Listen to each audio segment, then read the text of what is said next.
All right, kia ora everyone. So today's talk, there's a couple things. The first one is that you all heard it yesterday if you're here. I might swear a bit.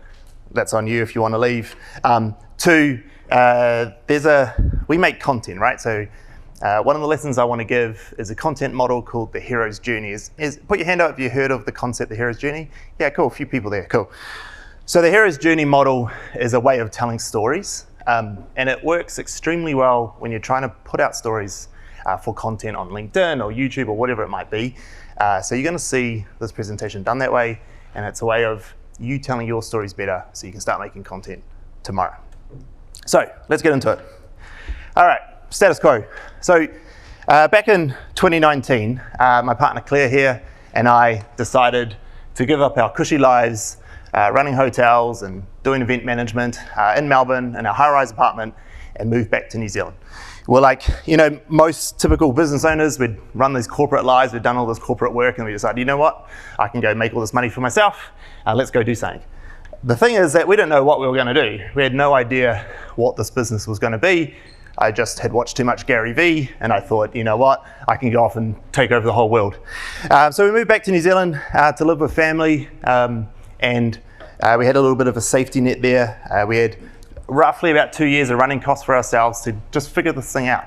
So we started networking, we started posting content on LinkedIn every single day, and we started to meet all these amazing people around Auckland at the time. But then COVID happened, and we ended up,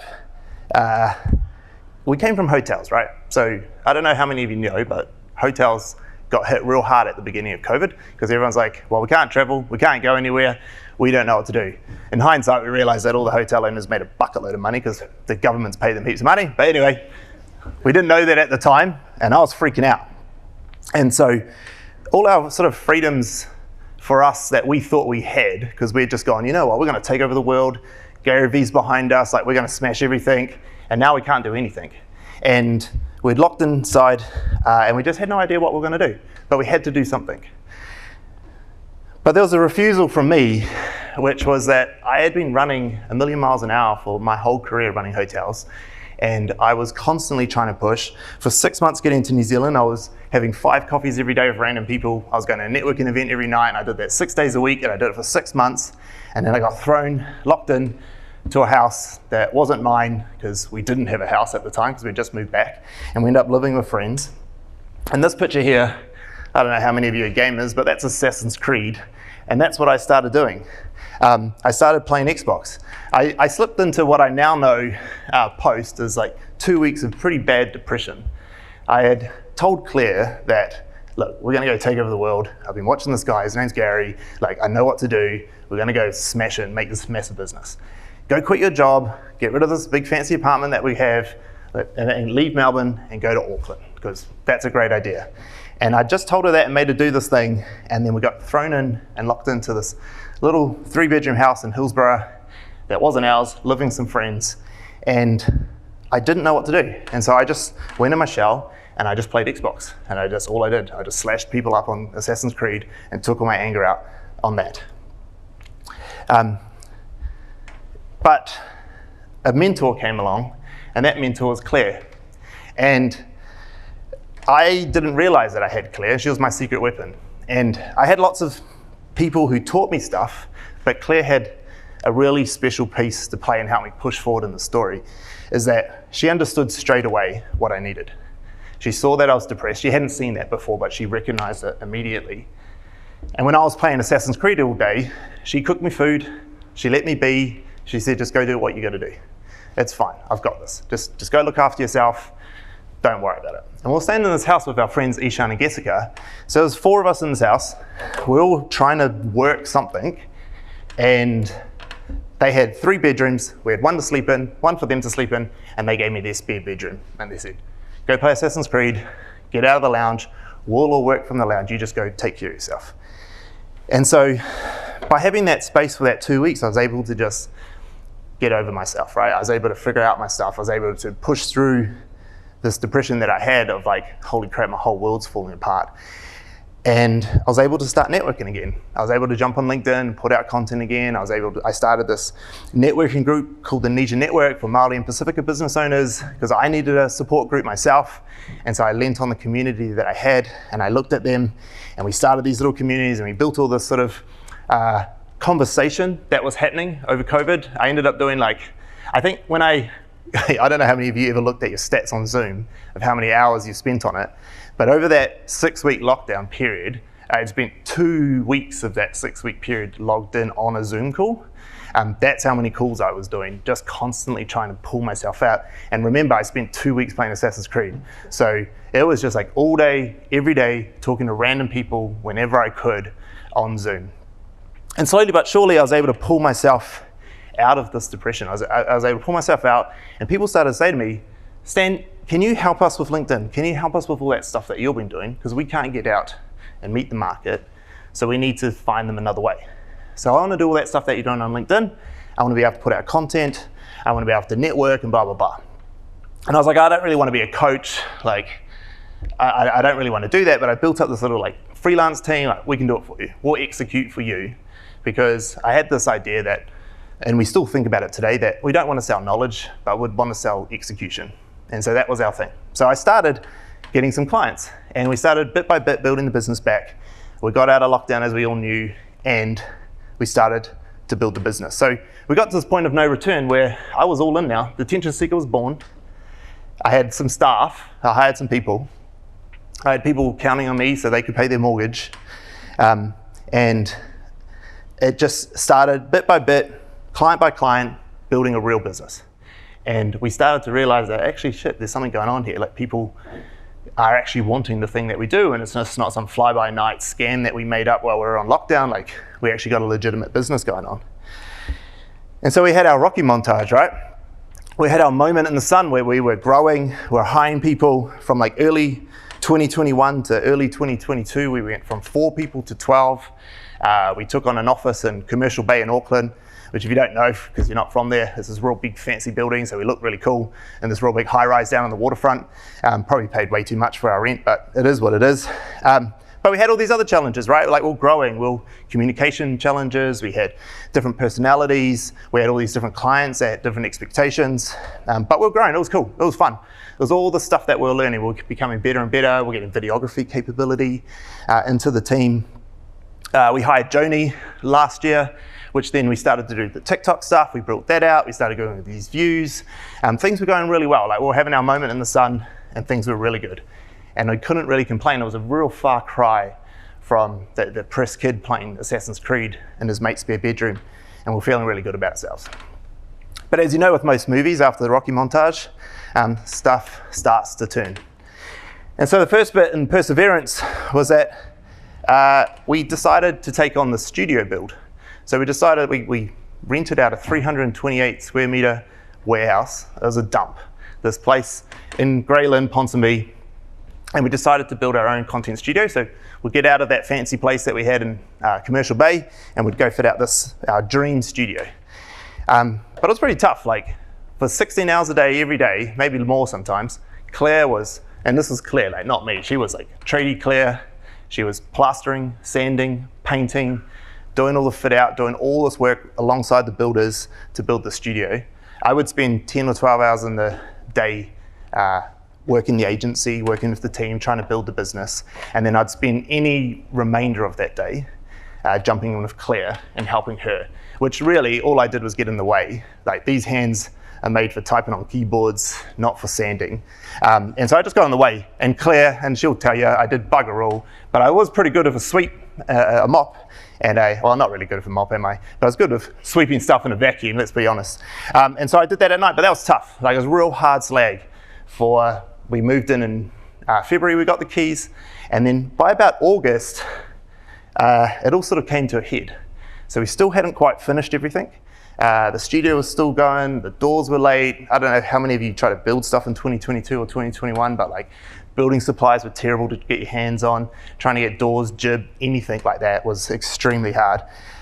We also had a really rough winter where we had $437,000 worth of contracts just ghost us. Just people, small businesses, and it's not on them, it was just a tough winter, and people just ghosted us. They couldn't afford the contracts they'd signed with us, and they'd left. But we'd hired all these people to deliver on those things. And so we were really up shit's creek. Like, we were not in a good space. Like, we started talking about redundancies, like who we have to let go in this team because we can't keep them all. Like, we can't even pay ourselves. How are we going to do this? There was also heading into, so that was August, so we're also heading into the summer months, right? And I don't know about what it's like here in Wellington. It's probably no different to Auckland, that no one in New Zealand does work in December, January, and it just shuts off for the whole 2 months, right? And so we knew that was coming. And so we were like, well, not only are we going to have this inflated payroll with no clients, we're going to have no extra new revenue coming in. So how are we going to make it through? And it was like a real tough time. Like, we really, honestly, there's parts of us that were just like, this isn't going to work. Like, we're going to completely fail here and fall over. And there was a part of me that was like, whatever, I'll get back up on my feet and I go again. But like, it wasn't just me anymore. I had 12 staff, I had Claire, I had all these other people that I was responsible. And so it was a pretty hard time. It was a pretty tough spot for us to be in. But we decided that what we'd do is, in the middle of all this crap, we'd go to Australia for a week and we'd just take time off. And at the time I thought, this is stupid. Like, I'm just gonna run away from my problems and I'm gonna go over on holiday, and in Australia, I'm not gonna be able to relax and it's just gonna be stupid. But it was probably the only thing that saved us. Because in that week, I was able to just completely shut off from the team, and I was able to just start to realize that, like, this scarcity mindset that I had of like trying to cut costs and trying to pull things back was only holding us back. And that I had to start thinking, I took a massive risk to start this business, a huge risk. We all start huge risks when we start businesses, right? And I took a massive risk to start mine. I gave up an awesome career I had in hotels, and I had to keep taking more risks to get out of this. I had to keep growing. And I had to do that or fail. And I was gonna fail anyway if I didn't do this. So it was either go all in and maybe fail, go all in and win, or don't go in and definitely fail. So we decided that we'd hire this person called Nathan, who was going to cost me more than I'd ever earned myself in my life. We hired him, because I don't know what we were thinking at the time, but we hired him. He's been amazing, helped us through as a GM, executive creative director, and then we just started to like double down on everything. And what happened is that we ended up having the 3x our January revenue from all the years before, well, the 2 years before, and we ended up having a massive summer. Because of that growth mindset we took on. We just started talking to people, growing, signing clients, pushing, putting out the content more and more, all the stuff that we did. And then we got this email from his team, Jason's team at 1NZ, saying, hey, we love your TikToks, can you come and do ours? And that was sort of like a real turning moment for us. That's when all that work we had done to growth had like sort of culminated in this big project. We got given 9 days to turn around a campaign that really should have been 6 months worth of work. And they gave us 9 days to do it. And we pulled off the most highly engaged TikTok ad globally ever. So it was the most comments per views on a TikTok ad that ever been done in its history at the time. And I don't know if you've seen it, but it's 1NZ's team reading out the mean comments that people had put on all their stuff. And it was hilarious. It was a complete rip-off of Jimmy Kimmel, but it was fantastic. We won the internet for a couple of days. But that was us. We'd figured it out. We had this road back, and now we're sort of coming over that sort of hurdle that we went through.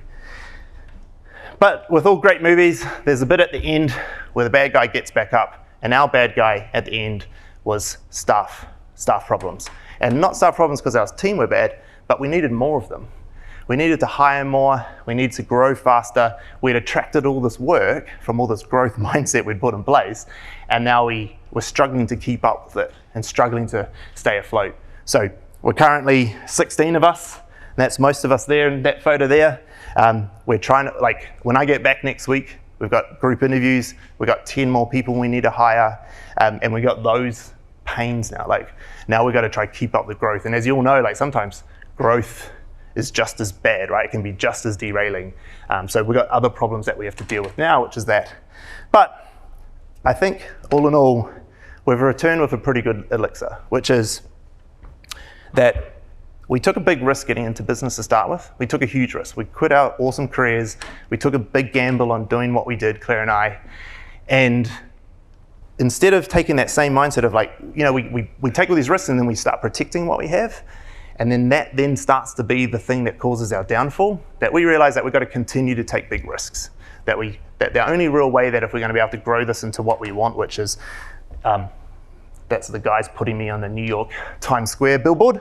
If we want to grow globally like this, we have to continue to take big risks. And so where we are today, and what I've learned, is that the brand that we've built and the effort we've put into that is the most important thing we did from day one. And that is because when we needed our audience and our community the most, when we had nothing to give, we had no money to put into marketing or anything like that, we just asked them. We said, hey guys, I need your help. I need coffees, I need growth. And because I had this community that I built so hard through content and value, they all said, hey Stan, we're here for you.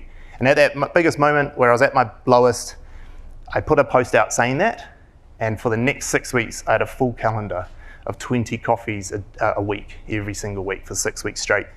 And so I guess my point to end on here is that if you build your brand right and your community right, they'll be there for you when you need them.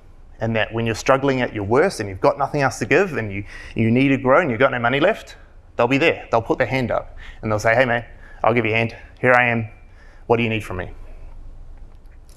And so for us, that led us to where we are today, and that we're heading to New York in October for a couple of months to expand and hopefully take over the Big Apple and see whether or not it's an opportunity for us. But that's our story.